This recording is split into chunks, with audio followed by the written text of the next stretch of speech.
Good morning, my brothers and sisters. Welcome to episode 108 of Be With Me. We're in the book of Acts, and we're starting chapter 17, and something really caught my eye today. I'm going to title this, Taking a Big Gulp of Suffering for Our Big Gulp of Sin.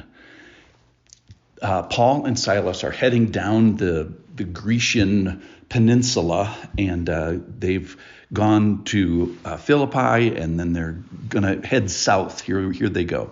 Now, when they had passed through Amphipolis and Apollonia, they came to Thessalonica, where there was a synagogue of the Jews. And Paul went in, as was his custom, and on 3 Sabbath days he reasoned with them from the Scriptures, explaining and proving that it was, this is my phrase of the day, it was necessary for the Christ to suffer. Explaining and proving that it was necessary for the Christ to suffer and rise from the dead, and saying, this Jesus, whom I proclaim to you, is the Christ. And some of them were persuaded and joined Paul and Silas, and did a great many of the devout Greeks, and not a few of the leading women. But the Jews were jealous, and taking some of the wicked men of the rabble, they formed a mob and set the city in an uproar, and attacked the house of Jason, seeking to bring them out of the crowd.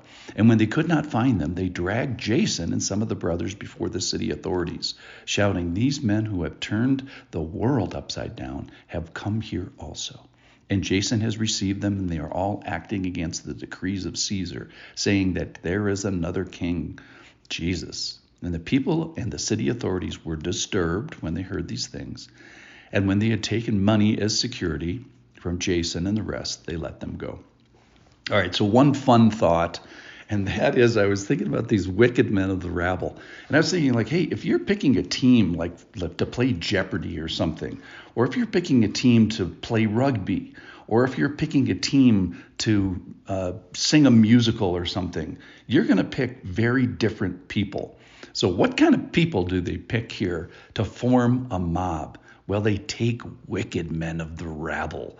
It's like some people are just set out, are just really good at this particular thing, which is, be a wicked man of a rabble and ready to riot. So these people. So what's a riot? It's people that you can get so mad at something that they attack not just that thing, but they attack something else. So they're so mad at, for example, like you would be so mad at someone's politics or policies, you'd go burn down a grocery store. That has nothing to do with it. That's called a riot. And here they're so mad at Paul that they're going to go attack a building, the building of Jason. So that was a humorous thing. That's not my serious thing for today. The serious thing is this line.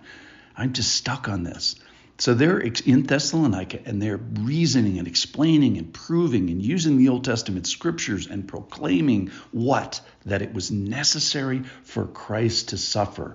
And I was thinking of the movie, The Passion of the Christ, the Mel Gibson movie, and it's just absolutely disturbing. If you watch it, you just want to throw up for 2 hours. Why? And you kind of finish like, why all the suffering? Why does the suffering have to be this bad? Well, here's the short answer. It's because of the weight of sin. It was all sin for all time, for all people. Okay, that's kind of theoretical. But the part that really hits home, and probably when you watch the movie or you think about this concept, it is my sin. So the unpalatableness of the passion of the Christ and the suffering and the crucifixion, it's all about sin. I don't even know if the word sin is mentioned in the movie, but that's what the movie is about. And the horribleness of the suffering and the passion is how you know that your sins are taken care of. That is, that the suffering was sufficient. So, for example, like let's say the suffering of Jesus just was like a little pinprick. Then I think you maybe would sit here and say, well, that doesn't cover my sins. So think of this. Think of the worst sin that you have ever done. Let's just put that out on the table of your mind and your heart. And you might be tempted to say that God could never or would never or wouldn't have the capacity or the ability to forgive that horrible sin that's out on the table. Well, the cross and the suffering and the passion of the Christ and all the suffering he did before dying is the antidote to that stinking thinking. The cross is the proof that it was necessary, and that the sufficiency of Christ had the ability to forgive that sin. That is, the big bad suffering was necessary for big bad sin. Maybe that'll be my title for today.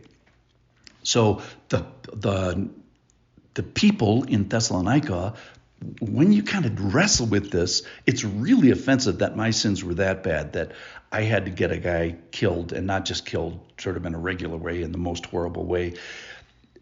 It's very unpalatable, and that's kind of why the riot happens, I think, because it's so unpalatable that I just want to kill the messenger and kill the message and not deal with this.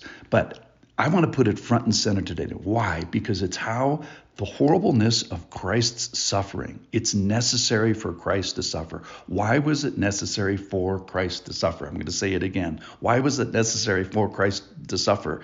So that you would know that your most horrible sin and the collection of your most horrible sins, all of them were sufficiently taken care of.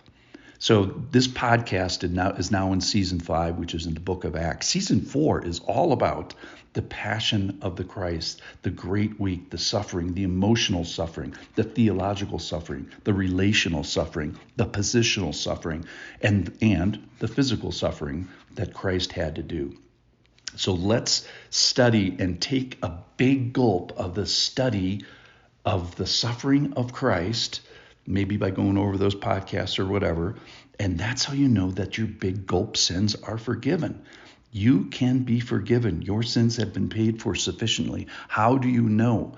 Because it was necessary for Christ to suffer. So let's take a big gulp of our big bad sins, sufficiently covered by the big bad suffering of Jesus. Thanks for listening.